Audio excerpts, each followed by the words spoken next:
नागवंश भारतीय पौराणिक कथाओं में सबसे शक्तिशाली सर्प राजवंशों में से एक अपने स्वर्णिम युग में था।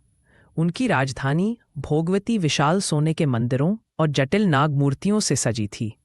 नाग लोगों को जहर और चिकित्सा का गहरा ज्ञान था, जिससे वे पूरे भारत में सम्मानित थे।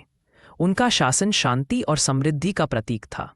एक पुराने श्राप ने नागवंश को तोड़ दिया। राजा वासुकी के एक गलत निर्णय ने एक ऋषि को क्रोधित कर दिया, जिसने श्राप दिया कि नागों का परिवार विभाजित हो जाएगा। इससे भाइयों के बीच युद्ध छिड़ गया और राज्य कमजोर होने लगा। अंधकार ने नागों के स्वर्णिम युग को ढक लिया। नागवंश की कमजोरी का फायदा उठाते हुए उनके पुराने दुश्मन गरुड़ वंश ने हमला करने की योजना बनाई। गरुड़ पौराणिक पक्षी जाति नागों के प्राकृतिक शत्रु थे। उनके राजा सुपर्ण ने अपनी विशाल सेना को इकट्ठा किया और नागों के खजाने और ज्ञान पर कब्जा करने का संकल्प लिया। नाग राजा तक्षक ने अपने राज्य को बचाने के लिए पड़ोसी असुर और वानर जनजातियों के साथ गुप्त संधि की।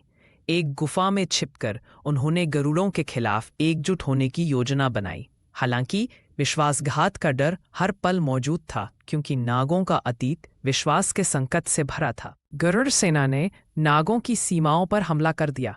युद्ध भयंकर था। नागों ने अपने जहरीले तीरों और मायावी युद्ध कौशल का उपयोग किया, जबकि गरुड़ों ने आकाश से विनाशकारी हमले किए। रक्त और अग्नि से भरे मैदान में दोनों पक्षों को भारी नुकसान हुआ, लेकिन कोई निर्णायक विजय नहीं मिली। युद्ध के बीच में नागों के कुछ सहयोगियों ने उन्हें धोखा दे दिया। असुरों ने गुप्त रूप से गरुड़ों से हाथ मिला लिया और नाग सेना को पीछे से हमला कर दिया। राजा तक्षक गंभीर रूप से घायल हो गए और नागों को भारी हार का सामना करना पड़ा। उनकी राजधानी भोगवती को घेर लिया गया। कुछ बचे हुए नाग योद्धा राजकुमार शेषनाग के नेतृत्व में जंगलों में छिप गए।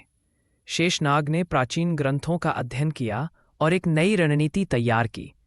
उन्होंने अपने पिता के अंतिम शब्दों को याद किया, सही समय आने तक धैर्य रखो। अब वह नाग वंश को पुनर्जीवित करने के लिए तैयार हो रहा था। शेषनाग ने एक प्राचीन मंदिर में पवित्र नागास्त्र की खोज की, एक दिव्य अस्त्र जो नागों को विजय दिला सकता था। उन्होंने कठिन तपस्या करके देवताओं को प्रसन्न किया और अस्त्र प्राप्त किया।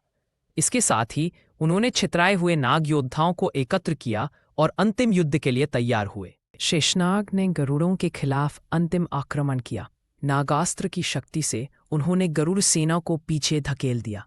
आकाश में विशालकाय नाग और गरुड़ का भीषण युद्ध हुआ।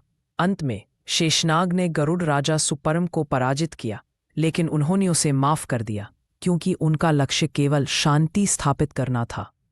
युद्ध समाप्त हो गया और नागवंश ने अपनी खोई हुई गरिमा को पुनः प्राप्त किया। शेषनाग ने गरुड़ों के साथ शांति समझौता किया और भोगवती को फिर से बसाया। नाग और गरुड़ अब एक दूसरे का सम्मान करते थे।